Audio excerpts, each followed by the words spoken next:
Cosmo picked it up, Self Magazine, Us, People, all talking about it.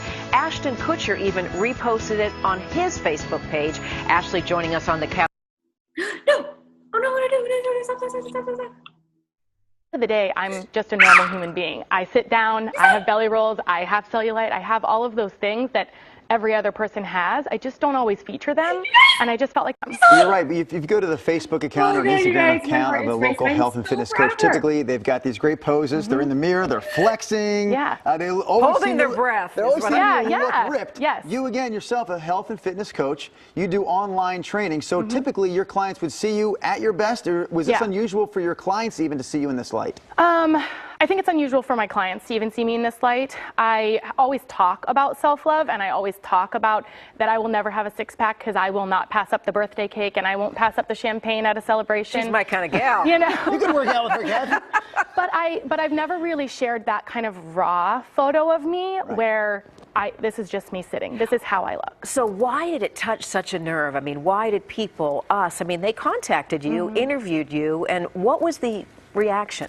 The only thing that I can think, because there's a lot of other body positivity accounts out there, the only thing that I can think is that it was just a different look at it, and it was, you know, calling out kind of society. Why does society get to say what's beautiful? When did fat become ugly? Like, why do we have to look a certain way? I mean, it's all over the media and everything, and so I think it was just challenging that beauty we've put in a box. All we do, though, really, is show before and after pictures, right? That was a very unique after. Yeah, yeah. I mean, here's an after. And that, to me, was what was so eye-grabbing, is that's the same person, not months or weeks apart. Right. That's the same person last Friday afternoon at 3:20. Exactly. Well, you talk about something you sort of label as the Kardashian culture. Is that what's driving this?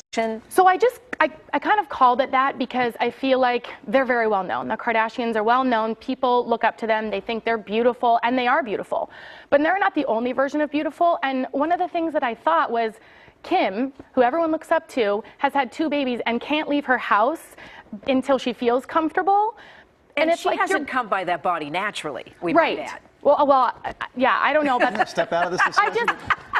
Converse. But No, I just mean think the plastic surgery and all that goes into the whole Kardashian clan. And the fact that they have to keep that up, that's the problem. It's not a knock on the Kardashians at all for me. It's that there's the pressure on them to look a certain way to maintain that, and it's just challenging that. Why? Why is that beauty? Real quickly, I just have to mention, coming up next segment, Rod Hill gets us caught up on keeping up with the Kardashians. Okay, anyways, back to the interview. You feel this is going to have a huge impact on the next generation. I hope so. I hope so. It was shared by Cosmopolitan and Teen Vogue, and I think that's really important, but I almost feel like that's a little bit too late. Like it was shared by Scary Mommy, a big mom blog, and I think that's where we start. It's starting with the younger kids, because when you're a teenager, I have a teenager who's 18, and I know it's too hard at that point to change your mind. Excuse starting me, young. You have an 18-year-old? Oh, sorry, sister. I do not have. Did I say that? No. Coming my up sister. Next, Rod Hill has more on 18-year-olds who have children that look like 18-year-olds. What? Yeah, Ashlie, it's my Molstad, sister. Thanks so much for clearing all that up. Yes, and, thank you. congrats on putting yourself out there in this way and the reaction that you've had. One final question. Hopefully there's a quick answer. If I wanted to work out with you online, how would I do that? You can find me on Facebook at Foodie Girl Fitness. Foodie Girl Instagram, Fitness. Foodie Girl Fitness. Foodie Girl Fitness, baby. Easy. Foodie Girl Fitness. There she is in action. How about that, Rod Hill? That wasn't supposed to be a funny segment, but it was. Hey, this next story is so great. Art Edwards went out to the golf course to meet a gentleman who's an accomplished golfer who is, get this, struggling with his blindness. This is